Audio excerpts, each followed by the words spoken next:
Presented by Aishwarya Music Mathli. बोली बोली सूरज देव की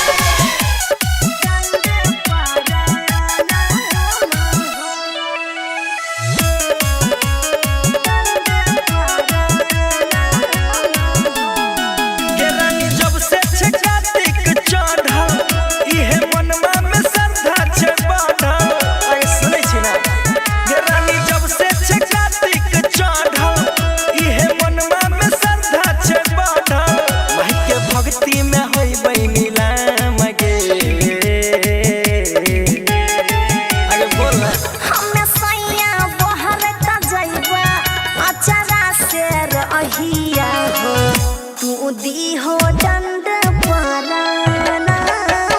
हो ए सैया हमें जाइबा बहरैत अचारा से रहिया हो तू दी हो डंड पराना हो तू दी हो डंड पराना म्यूजिक बाय शशि भूषण स्नेही बोली बोली सूरज देव की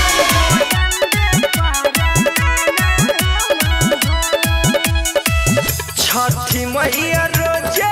हमरा सपना में आबै छै बेटा बेटा कही हमरा जर से पुकारै छै कहै छिया बात जे हम मन हो सैया छठ के परब अबरी कर हो सैया ओइमे लगतै केतना दाम गे आगे बोल गे हमें सैया बहरत जइबा अचारा से रहिया हो तू दी हो डंड पर नाम हो ए राजा हमें जइबा बहरत अचारा से रहिया हो तू दी हो डंड पर नाम हो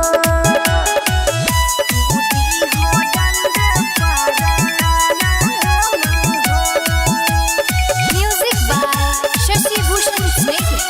बोली बोली सूरज देव की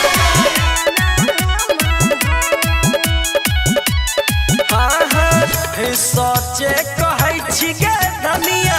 बात सब गिन के पूजा के सामान सब लायै बकिन के छठी मैया के छै महिमा महान हो घर घर गाबै सब हुनकर गुणगान हो अब की छठ के पर्व करबै हम गे आगे बोल हमें सैया बहरत जइबा अचारा से रहिया हो